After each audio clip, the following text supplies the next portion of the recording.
Minister, good to have you with us this morning. Thank you so much. So let's just start off with your response to this alleged terror attack at the US-Canada border from our government. A response, please.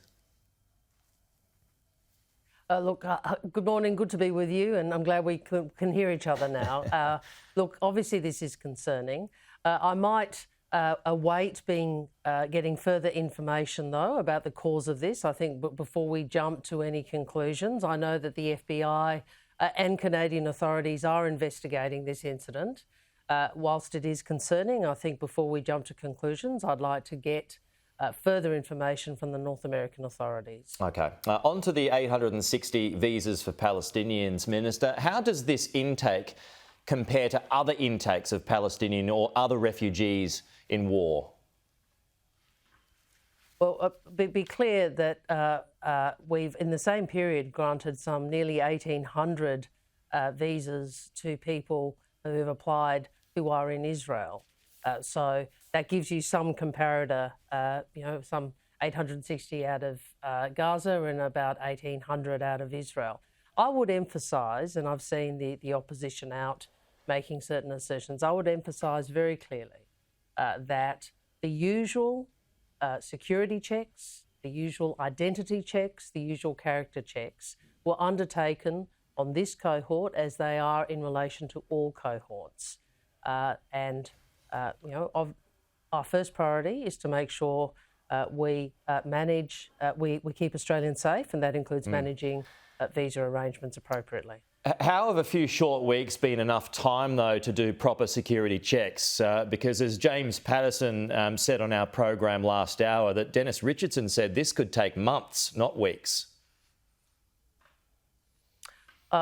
We take the advice of agencies and the advice I have been given is that all appropriate security checks, character checks and identity checks have been undertaken. But I would make this point, Peter, before we jump ahead. Just because people have visas to come to Australia does not mean that they can leave where they are. And we've seen that around the world. And certainly it's the case in Gaza. As you know, we've been trying to get Australian citizens and permanent residents and their immediate families out of Gaza for weeks since this conflict began, since Hamas's abhorrent attacks. So far we've had, I think, 127 Australians leave. About 69 are still being assisted. But I make that point to say that the grant of a visa obviously does not mean people are able to leave and come to Australia. How can you be certain, though, that these people aren't linked with or sympathetic to Hamas? Because we have undertaken, the government and its agencies are undertaking appropriate security checks. Look, I think it's hang on, Peter.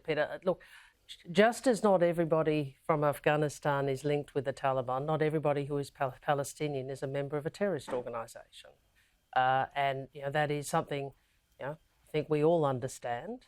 Appropriate security checks should be taken, and my advice is they have been taken. People lie, though, right?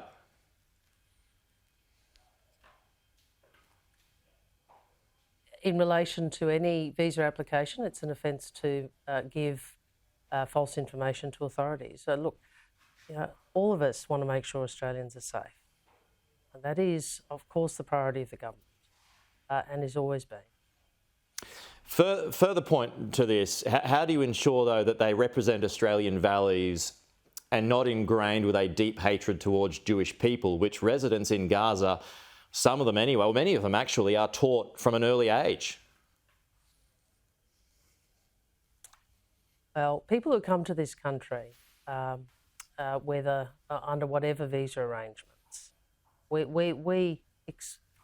expect them to come to this country and accept the values we live by.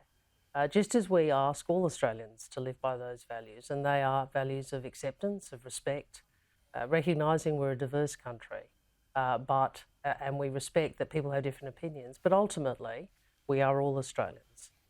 Whether you're here or you come to this country, that is the approach we take. Okay. Foreign Minister Penny Wong, thank you so much for your time.